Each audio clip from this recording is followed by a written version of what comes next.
Hi, I'm Rona Raskin. Neighbourhood crime is a universal problem, but today we're at V6A, which is one of the most poverty-struck areas in Canada, right here in Vancouver. So I'm going to speak with Constable Dan Smith about what's happening here. Why can't the police actually protect us from what's going on here? Well, we no longer have the luxury of being able to afford a constable on the beat in every neighborhood. So that level of policing is just not available to us anymore. We're relying more and more on neighborhood watch programs and things like that to aid us in crime detection. What's the most prevalent crime in a neighbourhood like this? Well, it's in a neighborhood like this, people don't have the major assets. There's not a high incidence of premeditated crime. It's the crime of opportunity.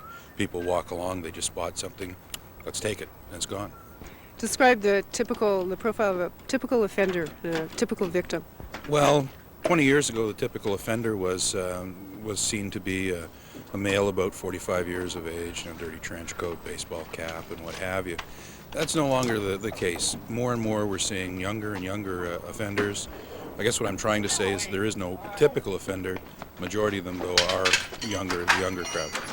Is there some way that people can protect themselves to keep this from happening?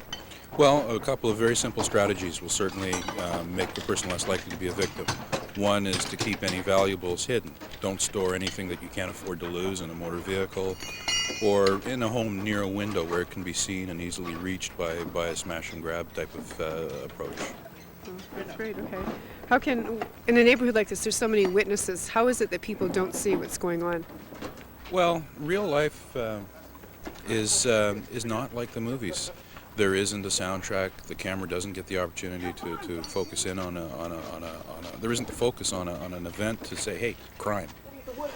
So people just don't notice. They see things, they think they're routine. Our advice is to get to know your neighbors, get to know the timing and the pacing of your neighborhood, so that if anything is outside of the normal routine, Red flags, things like that. exactly, those send out, and on that we advise people to give us a call.